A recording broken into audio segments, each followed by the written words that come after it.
ஏசப்பா ஒரு வசனத்தை அவர் நமக்கு சொல்லுகிறாரு. அந்த வசனத்தை நம்ம தியானிப்போம். நான் உங்களில் அன்பாய் இருக்கிறது போல நீங்களும் ஒருவர் ஒருவர் அன்பாய் இருக்க வேண்டும் என்பது என்னுடைய கற்பனையா இருக்குது. அப்ப இயேசுவை விசுவாசிக்கிற நாம், இயேசுவை ஆண்டவர் ரட்சகரை ஏற்றுக்கொண்ட நாம், நம்முடைய வாழ்க்கையும் நம்முடைய செயலும் நம்முடைய கிரிகள் எல்லாமே எப்படி இருக்க வேண்டும் என்றால் அன்பு உள்ளதா இருக்க வேண்டும். நம்முடைய பேச்சில மாத்திரமல்ல, செயல்ல கூட அன்பை நாம புற ஜாதிகளுக்கு தேவ அன்பை நாம காண்பிக்க வேண்டும்.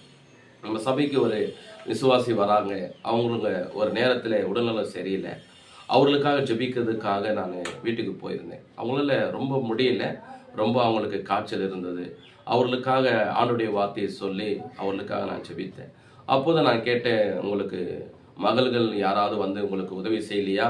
நீங்கள் எழுந்து கூட உங்களால் உட்கார முடியலையே, சாப்பிட முடியலையே அப்படின்னு. இல்லையா, மகள் வந்தாங்க, விசாரித்தாங்க, உடம்பு எப்படின்னு கேட்டாங்க, நீ கவலைப்படாதம்மா, உனக்காக நான் ப்ரேயர் பண்ணுறேன் அப்படின்னு சொல்லிட்டு போனாங்க தவிர, ஆனால் எந்த ஒரு உதவியும் செய்யலை. எல்லா பாத்திரமும் அப்படியே இருக்குது, ஒரு டீ கூட போட்டு கொடுக்கலன்னா.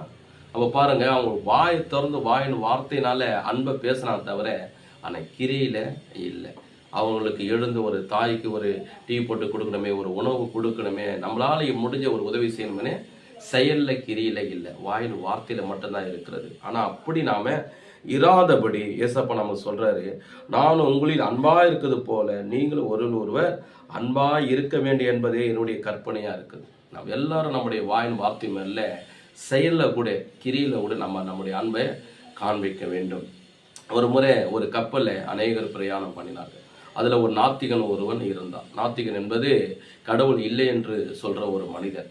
அந்த மனிதன் அதில் இருந்தான். எல்லாரும் பிரயாணப்பட்டு போனாங்க. அந்த கப்பலில் போகும்போது நல்லவர்கள் இருந்தாங்க, கெட்டவர்கள் இருந்தாங்க, வயதானவங்க எல்லாருமே அதில் பிரயாணப்பட்டாங்க. அதில் ஒரு கிறிஸ்துவர் ஒருவர் இருந்தார்.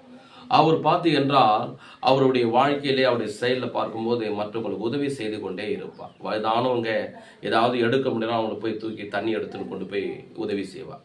யாராவது அந்த கப்பலில் குடிச்சிட்டு தள்ளாடி கீழே விழுந்து போய் கடந்தா அவரில் தூக்கி கொண்டு போயிட்டு அவர் ரூமில் படுக்க வைப்பார். அவருடைய செயல் எல்லாமே அவருடைய அன்பில தான் அது இருக்கும். நல்லவர்களுக்கும் சரி, கெட்டவங்களுக்கும் சரி அவர் செய்வார். அதை நாத்திகன் கடைசியா அந்த கப்பல் அவங்க வந்த இடத்துல வந்த உடனே அந்த நாத்திகன் அந்த கிறிஸ்துவை பார்த்து கேட்டாரா, நீ ஏற்றுக்கொண்ட கடவுள் யார் என்று. அப்பா அவர் சொன்னாரா, இயேசு கிறிஸ்து தான் என்னுடைய ஆண்டவர் சொன்னாரா. அந்த ஆண்டவரை நான் நேசிக்கிறேன். ஏனென்றால் இந்த கப்பல் பிரயாணத்திலே நீ நல்லவர்களுக்கும் கெட்டவர்களுக்கும் செய்த நன்மையை நான் பார்த்து கொண்டு தான் இருந்தேன். ஆனால் நான் நல்லவர்கள் செய்வேன், கெட்டவர்களுக்காக செய்ய மாட்டேன். ஏன்னா குடிகாரம் இப்படி விழுந்து போய் கிடக்கிறாங்க, நம்ம எதுக்கு செய்யணும் அப்படின்னு நினைப்பேன். ஆனால் அவனுக்கு கூட நீ போய் இறங்கி நீ செய்த உன்னுடைய நற்காரியங்களை